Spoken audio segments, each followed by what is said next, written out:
வணக்க மக்களே, நாம இந்த ஆரோக்கியமான பதிவில் தேங்காய் பாலில் நிறைந்துள்ள மருத்துவ நன்மைகளை பற்றி நம்ம விளக்கமாக பார்க்க போகிறோம். பொதுவாக ஒரு தவறான கூற்று இருக்கு. அது என்ன அப்படின்னா, தேங்காயில் இருக்கக்கூடிய அதிக கொழுப்பு நமது உடலுக்கு கேடு விளைவித்து மாரடைப்பை ஏற்படுத்தும், அதனால தேங்காயும் அது சார்ந்த உணவுகளையும் எடுத்துக்கொள்ளக்கூடாது அப்படின்னு சொல்லுவாங்க. அது உண்மை கிடையாதுங்க. உண்மையில தேங்காயில் பல நன்மைகள் கொட்டி கிடக்குது. இப்போ தேங்காய் பாலில் பார்த்தீங்க அப்படின்னா vitamin C, vitamin E, thiamine, niacin, pantothenic அமிலம், ரிஃபோஃப்ளோவின், மேலும் தாது உப்புக்களான கால்சியம், தாமிரம், இரும்புச்சத்து, மெக்னீசியம், பாஸ்பரஸ், செலினியம், துத்தநாகம், பொட்டாசியம் போன்றவைகள் இருக்கு. போதுமான அளவுக்கு கார்போஹைட்ரேட்டுகளுமே இருக்கு. இந்த மாதிரி அடிப்படையாக நம்முடைய உடலுக்கு வேண்டிய ஊட்டச்சத்துக்களை தேங்காய் பால் நமக்கு கொடுத்து என்னென்ன மருத்துவ நன்மைகளை கொடுக்குது அப்படின்றத விளக்கமாக பார்ப்போம். அதை பற்றி பார்க்கறதுக்கு முன்னாடி இந்த வீடியோவுக்கு மட்டும் ஒரு லைக் கொடுத்துட்டு இந்த தகவலை உங்களுக்கு தெரிஞ்சவங்களுக்கும் ஷேர் பண்ணிடுங்க. ஏன்னா அது அவங்களுக்கும் பயனுள்ளதாக இருக்கக்கூடிய ஒரு ஆரோக்கியமான பதிவு தான்.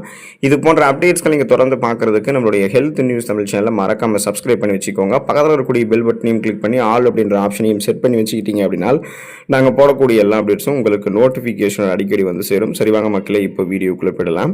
அனிமியா என்று சொல்லக்கூடிய ரத்த சோகை நோய், இந்த நோய் குணப்படுத்தப்பட்டு மீண்டும் வராமல் தடுக்கப்படுவதற்கெல்லாம் தேங்காய் பால் வந்து எடுத்துக்கொள்ளலாம்.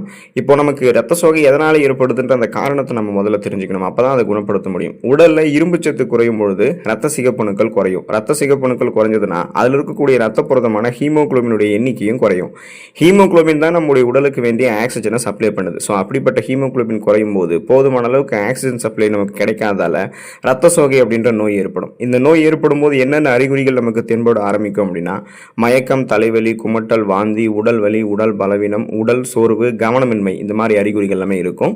இதை நம்ம கியூர் பண்ணணும் அப்படின்னா வளமான அளவில் இரும்பு சத்து இருந்திருக்கக்கூடிய தேங்காய் பால் நம்ம எடுத்துக்கணும். ஒரு கப் தேங்காய் பாலில் உடலுக்கு அன்றாடம் தேவைப்படக்கூடிய இரும்பு சத்துல 25% கிடைச்சிடும். சிறியவர்கள் மற்றும் நடுத்தர வயதுடையவர்கள்லாம் தொடர்ந்து தேங்காய் பால் எடுத்துக்கொள்ளும் போது இரும்பு சத்து கிடைக்கும். ரத்த சிகப்பணுக்கள் திரும்ப பழைய நிலைமைக்கு வரும். ரத்த சிகப்பணுக்கள் இருக்கக்கூடிய ரத்த புரதமான ஹீமோகுளோபின் போதுமான அளவுக்கு ஆக்சிஜனை சப்ளை பண்ணுவோம். நம்ம சுறுசுறுப்பாக எனர்ஜியாக வந்து செயல்பட ஆரம்பிப்போம். அனிமியா அப்படின்ற அந்த அறிகுறிகள், அந்த ரத்த சோகைக்கான அறிகுறிகள் எதுவுமே இருக்காது. ரத்தம் நமக்கு ஆரோக்கியமாக சுத்திகரிக்கப்படும். ரத்த ஓட்டமும் சிறப்பாக இருக்கும்.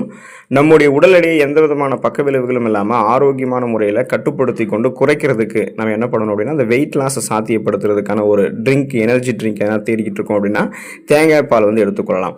உடல் எடையை குறைக்கிறதுக்கு உடலுக்கு தேவையான அனைத்து சத்துக்களுமே கிடைக்க வேணும் அப்படின்னா அதுக்கு தேங்காய் பால் தான் சரியான தீர்வாக இருக்கும். அதாவது தேங்காய் பால் வந்து விரைவிலேயே உங்களுடைய பசியை வந்து அடக்க செய்யும்.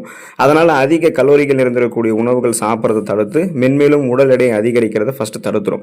தேங்காய் பால் இருக்கக்கூடிய நார் சத்து, அமினோ அமிலங்கள் இதெல்லாமே என்ன பண்ணும் அப்படின்னா ஏற்கனவே உங்களுடைய உடலில் தேங்கி இருக்கக்கூடிய அதிகப்படியான கொழுப்புகளை கரைத்து உங்களுக்கு வேண்டிய ஆற்றலாக மாற்றி கொடுத்துரும். அதாவது கொலஸ்ட்ரால்ஸை எனர்ஜியாக கன்வெர்ட் பண்ணி எரிச்சிறதால ஸோ நீங்கள் எதிர்பார்க்கக்கூடிய கனக்கச்சிதமான உடல் எடையை நீங்கள் கட்டுக்கோப்பாக மெயின்டைன் பண்ணலாம். ஏன்னா நம்மளுடைய உடல் எடையை நம்ம குறைக்கணும் அப்படின்னாலே அதிக கலோரிகள் நிறைந்திருக்கக்கூடிய உணவுகளை எடுத்துக்கொள்ளக்கூடாது. குறைந்த கலோரிகள் இருக்கக்கூடிய உணவுகளாக எடுத்துக்கொண்டு அந்த உணவுகள் நம்முடைய பசியை கட்டுப்படுத்துதா அப்படின்ற மாதிரி நம்ம செக் பண்ணி அதை எடுத்துக்கிட்டோம் அப்படின்னா பசியை கட்டுப்படுத்த நம்மளோட வெயிட் லாஸ் வந்து நம்ம சாத்தியப்படுத்தணும். அதுக்காக நம்ம பட்னி கிடந்து வெயிட் லாஸ் வந்து பண்ணக்கூடாதுங்க. ஸோ தேங்காய் பால் எடுத்துக்கிட்டிங்கன்னா இதில் இருக்கக்கூடிய ஊட்டச்சத்துக்கள் பசியை கட்டுப்படுத்தி தேவையில்லாத கொழுப்புகளை கட்டுப்படுத்தி உங்களுக்கு ஆற்றலாக மாற்றி கொடுத்து வெயிட் லாஸை சாத்தியப்படுத்தும். ஸோ அதுக்கான ஒரு எனர்ஜி ட்ரிங்காக தேடிக்கிட்டீங்கன்னா நீங்கள் தேங்காய் பால் வந்து டயட்டில் ஆட் பண்ணிக்கலாம். வாதம் தொடர்பான பிரச்சனைகள் வந்து விடுபடுவதற்கு தேங்காய் பால் எடுத்துக்கொள்ளலாம். பொதுவாக இந்த வாதம் தொடர்பான பிரச்சனை யாருக்கெல்லாம் ஏற்படும் அப்படின்னு பார்த்தீங்கன்னா, செலினியம் சத்து குறைவாக இருக்கிறவங்களுக்கு தான். இப்போ குறைந்த அளவு செலினியம் சத்து இருக்கிறவங்களுக்கெல்லாம் முடக்குவாதம் எல்லாம் ஏற்படும். ஸோ அதுக்கான வாய்ப்புகள் அதிகமாக இருக்குது. ஸோ அப்படி வந்து நம்ம அந்த செலினியம் சத்தை அதிகப்படுத்திட்டோம் அப்படின்னா அந்த வாதம் தொடர்பான பிரச்சனை வந்து இருக்காது. செலினியம் சத்து எங்கே அதிகமாக இருக்குன்னு கேட்டிங்கன்னா தேங்காய் பாலில் வந்து அதிகமாக இருக்குது. எனவே முடக்குவாதம், கீழ்வாதம் இருக்கிறவங்களாம் தேங்காய் பாலை சாப்பிடும்போது நல்ல நிவாரணம் கிடைக்கும். அதே போல் பார்த்தீங்க அப்படின்னா அவங்களுக்கு அந்த சத்துக்கள், செலினியம் சத்துக்கள் கிடைக்கும். அதனால் அவங்களுக்கு கீழ்வாதம், அந்த வாதம் தொடர்பான பிரச்சனை எதுவுமே இருக்காது. குறிப்பாக அதில் தேங்காய் பால் வந்து பொட்டாசியம் சத்து இருக்கிறதால நரம்புகள் இருக்கக்கூடிய இறுக்கங்களை தளர்த்தி நரம்புகள் வழியாக ரத்த ஓட்டத்தை உடல் உறுப்புகள் எங்கும் பாய்ச்சறதால பிபி என்று சொல்லக்கூடிய பிளட் ப்ரெஷர், ரத்த கொதிப்பு இதனுடைய அளவுகள் எல்லாத்தையும் நம்ம குறைக்க முடியும். கொலஸ்ட்ரால் பிரச்சனைகள் வந்து விடுபடுவதற்கு, இதயத்தை ஆரோக்கியமாக பராமரித்துக் கொள்வதற்கெல்லாம் தேங்காய் பால் நம்ம எடுத்துக்கொள்ளலாம். முக்கியமாக தேங்காய் பாலில் இருக்கக்கூடிய நிறைவு உற்ற கொழுப்புகளில் 50% வந்து லாரிக் அமிலம் இருக்கு. இது உடலில் இருக்கக்கூடிய கெட்ட கொழுப்பை வந்து குறைச்சி நல்ல கொழுப்பினுடைய அளவை மட்டும் அதிகரிக்கும். எனவே தேங்காய் பாலினை உணவுகளில் சேர்த்துக்கொள்ளும் போது கெட்ட கொழுப்பினுடைய அளவை குறைத்து நல்ல கொழுப்பினுடைய அளவு அதிகரிக்கப்படுவதாக ஆய்வுகளில் தெரிவிக்கிறாங்க. ஏன் நம்ம கெட்ட கொழுப்பை குறைச்சிட்டு நல்ல கொழுப்பை அதிகரிக்கணும் அப்படின்னு பார்த்தோம்னா, கெட்ட கொழுப்புகள் எப்போதுமே உடலுக்கும் உடலுக்கும் தீமை கொடுக்கும், இதயத்திற்குமே தீமை கொடுக்கும். ஸோ இந்த இதயத்துக்கு எப்படி கெட்ட கொழுப்புகள் தீமை கொடுக்கும்னு பார்த்தீங்கன்னா, இதயத்திற்கு ரத்த ஓட்டம் ரத்த நாளங்கள் வழியாக போகும். அந்த ரத்த நாளங்களில் தான் இந்த கெட்ட கொழுப்புகள் படிஞ்சிருக்கும். கெட்ட கொழுப்புகள் படிஞ்சிருக்கிறதால ரத்த ஓட்டம் போதுமான அளவுக்கு இதயத்துக்கு வந்து சப்ளை ஆகாது. இதனால் இதயத்தினுடைய ஃபங்க்ஷன் வந்து சிறப்பாக இருக்காது. ஸோ அந்த ரத்த நாளங்களில் படிந்திருக்கக்கூடிய கொழுப்புகளை அகற்றுவதற்கும் கொழுப்புகள் மீண்டும் படியாமல் பாதுகாத்துக் கொள்வதற்கும் நம்ம தேங்காய் பால் எடுத்துக்கிட்டோம் அப்படின்னா இதயத்துக்கு வேண்டிய ரத்த ஓட்டம் ரத்த நாளங்கள் வழியாக சிறப்பான அளவில் கிடைக்கிறதால இதய துடிப்பும் சீரான அளவில் இருக்கிறதால மாரடைப்பு, பக்கவாதம், இதய தமனிகளில் வீக்கம் ஏற்படுதல், இதய தசைகள் வலுவிழந்து போதல் போன்ற எந்த பக்க விளைவுகளும் ஏற்படாது. இதயம் பன்மடங்கு பலம் பெறும். இதய துடிப்பு எப்போதுமே உங்களுக்கு வந்து சீராக இருக்கும். நோய் எதிர்ப்பு சக்தி திறனை அதிகப்படுத்துவதற்கெல்லாம் தேங்காய் பால் நம்ம எடுத்துக்கொள்ளலாம். விட்டமின் சி என்று சொல்லக்கூடிய உயிர் சத்து தேங்காய் பால் நிறைந்திருக்கிறதால உடல்ல நோய் எதிர்ப்பு அமைப்பை வந்து தேங்காய் பால் வந்து பலப்படுத்தும். முக்கியமாக நோய் எதிர்ப்பு சக்தியை கூட்டக்கூடிய மோனோலாரின் என்னும் கூட்டுப்பொருள் வந்து தேங்காயில மட்டும்தான் அதிகமாக இருக்கு. ஸோ இது வந்து நோய் எதிர்ப்பு ஆற்றலை அதிகரிக்கிறதோட பிபி என்று சொல்லக்கூடிய அந்த பிளட் பிரஷர், ரத்த கொழுப்பு, அந்த ரத்த கொதிப்பு எல்லாத்தையுமே குறைக்கிறதுக்கு உங்களுக்கு ஹெல்ப் பண்ணும்.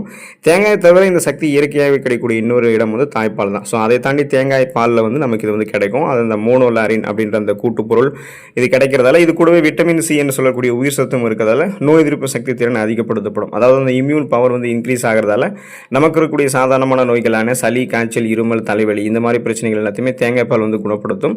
சீசனலாக புதுசாக அட்டாக் ஆகக்கூடிய பாக்டீரியா, வைரஸ் போன்ற பருவகால தொற்று வியாதிகளுமே நம்ம வராமல் தடுத்துக் கொள்ளலாம். எந்த நோயுமே அட்டாக் ஆகாத அளவுக்கு ஒட்டுமொத்தமாகவே நோய் எதிர்ப்பு மண்டலத்தை வலுப்படுத்துவதற்கு நமக்கு தேங்காய் பால் உதவி செய்யும்.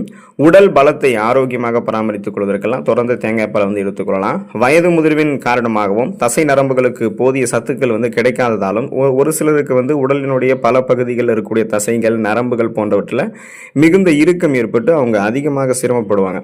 அவங்களாம் வாரத்திற்கு 3 முறையாவது தேங்காய் பால் சாப்பிட்டு வந்தாங்க அப்படின்னா தசை நரம்புகள் இருக்கக்கூடிய அந்த இறுக்கத்தன்மை தளர்ந்து உடலுக்கு வந்து அவங்களுக்கு நல்ல பலம் வந்து கிடைக்கும். ஸோ அதனால தான் பார்த்தீங்க அப்படின்னா எலும்புகள், நரம்புகள், தசைகள்லாம் வலுப்பெறும். ஸோ குறிப்பாக வந்து எலும்புகள் வலிமையாக இருக்கணும் அப்படின்னா நம்ம தேங்காய் பால் வந்து எடுத்துக்கணும். எலும்புகள் வலிமையாக இருப்பதற்கு கால்சியம் சத்து மிக அவசியம். அதே போல பாஸ்பரஸ் சத்தும் எலும்புகளினுடைய ஆரோக்கியத்திற்கு முக்கியம் தான். அதாவது பாஸ்பரஸ் சத்து நம்மளுடைய உடலில் இருக்கக்கூடிய அனைத்து எலும்புகளினுடைய தேய்மானத்தையுமே தடுக்கும். தேங்காய் பாலில் கால்சியம் மற்றும் அதிக அளவு பாஸ்பரஸ் இருக்கிறதால தேங்காய் பால் அடிக்கடி நீங்கள் சாப்பிட்டு வந்தீங்க அப்படின்னா ஆஸ்டியோபோரோசிஸ், எலும்பு மெலிவு நோய், மூட்டு வலி, எலும்புருக்கி, முடக்குவாதம், எலும்பு மஜ்ஜைகளில் ஏற்படக்கூடிய பிரச்சனை, மூட்டு அழற்சி போன்ற எந்த எலும்பு தொடர்பான பிரச்சனையுமே உங்களுக்கு வந்து இருக்காது. நீங்கள் நலமோடு இருப்பீங்க. உங்களுடைய உடல் எலும்புகள் பலம் பெறும். உடல் வந்து உறுதி பெறும் ஆரம்பிக்கும். நீங்கள் வந்து பேலன்ஸ் தர மாறாமல் ஸ்ட்ரென்த்தாக ஸ்ட்ராங்காக இருக்கலாம். சருமம் ஆரோக்கியமாக இருக்கிறதுக்கு நீங்கள் தேங்காய் பால் வந்து எடுத்துக்கொள்ளலாம். தேங்காய் பால் வந்து நீங்கள் அடிக்கடி சாப்பிட்டு வந்தீங்க அப்படின்னா சருமத்தில் ஏற்படக்கூடிய சுருக்கங்கள் நீங்கி தோலுடைய பளபளப்பு தன்மை வந்து அதிகரிக்கும். தோலினுடைய நிறத்தையுமே கூட்டி இளமை தோற்றத்தையுமே தேங்காய் பால் உங்களுக்கு வந்து தக்க வைக்கும். தேங்காய் பால் வந்து உங்களுடைய சருமத்திற்கு கோலஜன் உற்பத்தியை மேம்படுத்தும், நீரேற்றத்தை கொடுக்கும்.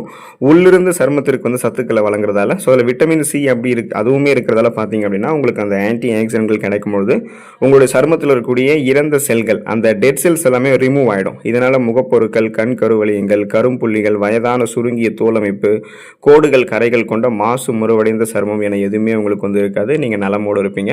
ஸோ அந்த சருமம் ஆரோக்கியத்தை பராமரித்துக் கொள்வதற்கும் உடல் ஆரோக்கியத்தை பராமரித்துக் கொள்வதற்கும் எந்த விதமான வயிற்று கோளாறுகளையுமே நீங்கள் சரி செய்வதற்கு உடல் சூட்டை தணிக்கிறதுக்கு எல்லாமே தேங்காய் பால் வந்து நீங்கள் எடுத்துக்கொள்ளலாம். 1 கப் தேங்காய் பாலில் 89 மில்லிகிராம் மெக்னீசியம் சத்துக்கள் இருக்கிறது குறிப்பிடத்தக்கது. ஸோ நீங்கள் வந்து அளவாக தேங்காய் பால் எடுத்துக்கொள்ளுங்க. தேங்காய் பால் வந்து வெறும் வயிற்றில் மற்றும் எந்த நேரத்தில் குடித்தாலுமே உங்களுடைய உடலுக்கு நல்லது தான். ஸோ அதை எடுத்துக்கொண்டு ஆரோக்கியமாக இருங்க. அடுத்த ஆரோக்கியமான பதிவில் மறக்காமல் சந்திப்போம். நன்றி மக்களே.